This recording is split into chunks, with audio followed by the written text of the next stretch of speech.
providing specific detail and information to do with the changes in ambulance attendances and people attending the emergency departments and how those figures now compared with prior to the closure. We also had a question from Tim Woodward, who's in the audience, around how can we be sure the new urgent care centres are able to stabilise seriously ill people. They cannot turn up and to allow them to be safely transferred to other hospitals.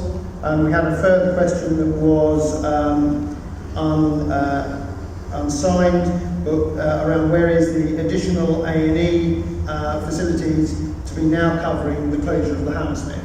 So possibly I'll start with an answer to that. I might look to Chris Harrison to provide a further answer about some of the work we've been doing around the UCCs. So specifically in the first 10 days post-closing Hammersmith EU, we have been on a daily basis, both ourselves and the whole of the North West London sector, looking at the level of ambulance conveyancing to our hospital sites and also the number of patients who have been attending on their own basis to our hospital sites. So far we have seen an increase in patients self-presenting, particularly to the St Mary's Hospital site, but the level of patients that we are seeing coming to the St Mary's site themselves are in line with what we anticipated. We've seen a general steady level, the same sort of number of patients who are self-presenting to the 24-hour UCC at the Hammersmith, and we are seeing a small increase, again in line with what we anticipated, from London Ambulance Services conveying patients, particularly to St Mary's.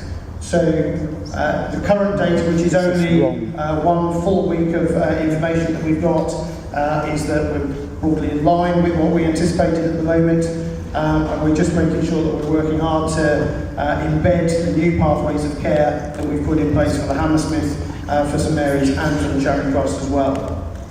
No, because have you checked Charing Cross A&E every day when there's 5 ambulances in the dock with patients in and they can't be seen because the A&E is full and they're being transferred from Hammersmith? So, have you seen that? So every day we are working with the teams locally around absolutely making sure that we are tracking and understanding the impact of the closure of the Hammersmith to our other 2 main sites, and we will continue to do that.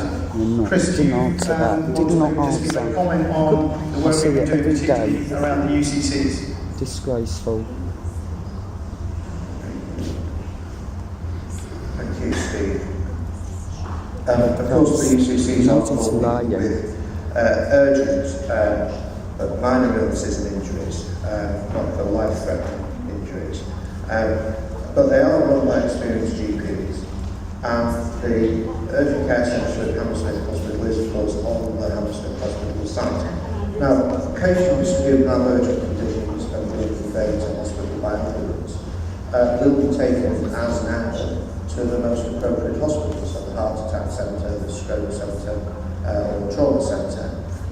Patients with major illnesses will be taken to the appropriate hospital.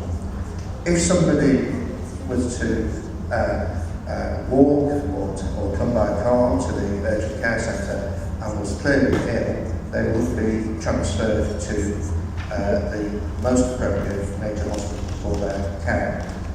We have made additional facilities available at Hammersmith Hospital for such patients to ensure that they can be looked after with additional nurses there and facilities there to stabilise the patient prior to transfer. We've tested and gone through with the doctors in great detail the pathways and the arrangements for those patients, and we believe that it offers the real ability to provide safe care for those patients.